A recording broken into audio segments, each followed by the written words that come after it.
Welcome to the CEO of Destiny podcast, where you will find the tools to fulfill the purpose of your generation and wildly succeed in the marketplace. And now your host, Andre J. Benjamin.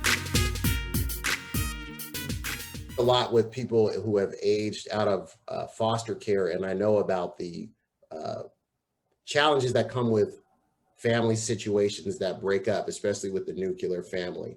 Can you talk about that importance of having that stability of a sibling that's, stuck up for you and that came to you, and kind of even how that plays into the work that you're doing now with this project?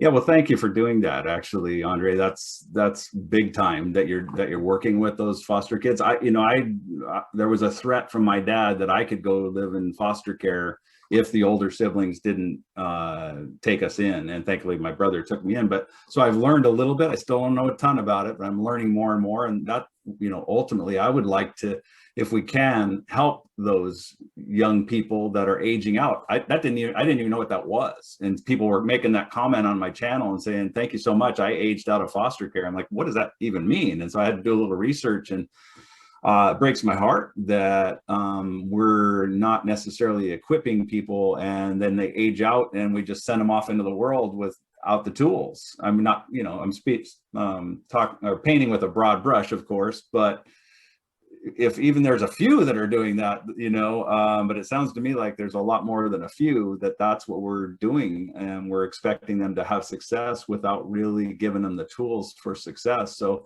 I'm hoping that, we can do something working with the foster care system somehow. And I've had a couple foster care places reach out to me and ask how we can shed a light on this problem that we have. So hopefully we can do something there.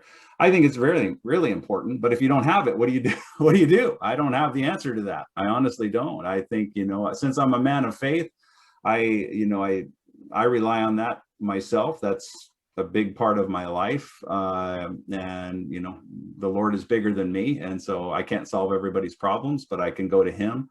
So that's huge, and if you don't have that, and you just feel like you're alone in this world, that's pretty hard. And my heart breaks for people that are feeling that way. Can you give a little snippet of what your sister Lori did for you and why that was so, she came at a critical time, and she, what would you want your readers and also your viewers to glean from the work that she did in your life? Because I think about what you listed as you're about to say it. It's very huge for development. Yeah. I mean, kids really are rough towards each other in our society. So can you speak to? Yeah, Lori being an encourager and stepping up with my clothes, you mean? Buying clothes for me? Absolutely. Yeah. She made a sacrifice. She didn't have a whole lot. And again, I think, it speaks to how well my parents started and the roots that we had and the extended family that we had in Kansas, that Mary, her chapter is about keeping us kind of connected to our roots in Kansas, of those quality people there. But Lori, she stepped up when we needed clothes, and we were just trying to get by. There was a time where my dad got custody of us, but he didn't really want us. And so he was, my mom couldn't take care of us. And so we were living at our house. This was the 70s, of course, so it was a different time, but my dad would stock us up with groceries and just leave for a week, and then come back and check on us and leave again, and it was basically the younger siblings just fending for themselves. Lori was out by that time, but she would check back in, and Rick was in the military at that time, so he was away. But Lori, what are you doing for clothes? I don't know, that's stuff that somebody else normally thinks of, I'm not concerned about, and it was a little hard. It was tough because I was middle school, or it was actually junior high when I was there. And that's a tough time anyway. You're kind of unsure of yourself. Oh, yes. You're going through puberty. It's just, oh my goodness. It's just so much is happening. Yeah. And I was kind of short and chubby at the time. I share that in my book too, so on top of that, I'm like, who am I? What have I got going for me? I don't have a whole lot. I'm wearing the same clothes every day to school, And I remember even wearing the same socks, and not washing them and going to school and my feet stunk. Not proud of it, but yeah, I mean, I just didn't have somebody to help. And so that, Lori's, she has a gift for being an encourager, and she, in her profession too, she works with special needs kids and always sets the bar higher than what we expect out of them. And I've heard that over and over from parents when we visited. So. Can you give us some practical ways in which we can encourage as we're wrapping the corner to round up this interview? Can you give the audience some practical ways in which they can encourage? I like the list that you put out. Yeah, I don't know. I think there's so many different ways. And I think if we just stop and get our eyes off ourselves and maybe what's that person, wonder what they're going through, even just how are you doing, and not just settle with the good, maybe probe a little bit. I think if you spend a little bit of time, digging a little deeper with people and ask them how they're really doing, like you were saying, even as a father, making that connection of something a little deeper so that you can talk about things that, are deeper. I never really had that with my own dad, unfortunately. We never got to that point of, even though after I forgave him, it was all a little superficial, we never really got to talk about meaningful stuff. And, it's easy to ask somebody how they're doing and they say fine, and you just move on. If you can just take the time, it doesn't cost you anything. All it costs is a little bit of your time to dig a little deeper.